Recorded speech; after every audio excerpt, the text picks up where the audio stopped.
إعجابا بصوتك ونبلك وصدقك.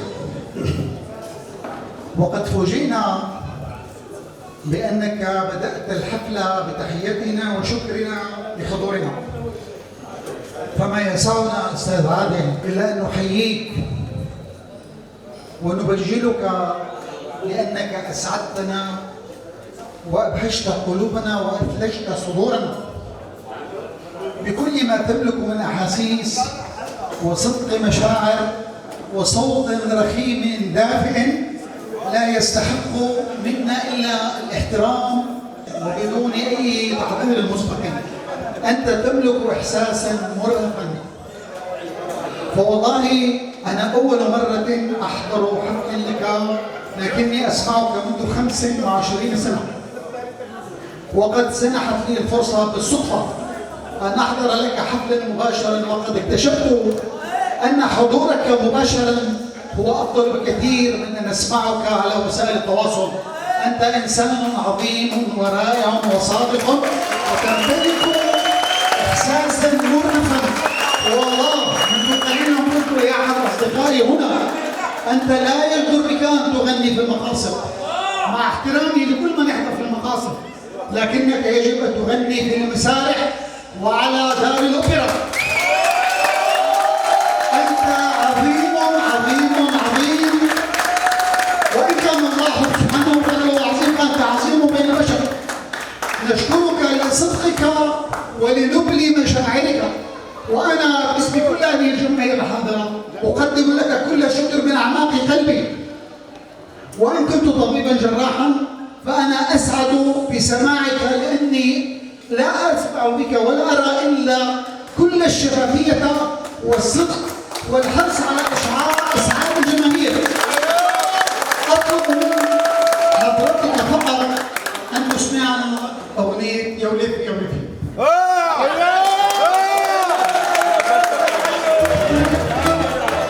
شكرا كثير الدكتور مرغني بالجراحة. نحن كلنا بالفرح. بعد إذن السادة الحضور جميعا، أكيد كلنا مبسوطين بالأستاذ عادل خطور، بس والله الأستاذ عادل عنده اليوم حفلة، وكرمال الموجودين جميع ضاف للبرنامج نص ساعة. هي آخر أغنية نسمعها من الأستاذ عادل أبو علي، نسمع له كم كثير كبير.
مشتاق نحكي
والله خجول منكم اني ما بحسن اتابع معكم اكثر من هيك اليوم لانه عندي الصراحه الالتزام. كنت طرطوس على راسي وعيني. فقدنا وحياتنا وروحنا طرطوس واهل طرطوس. شكرا غالي لوسيم غالي وسيم صوت بلاد.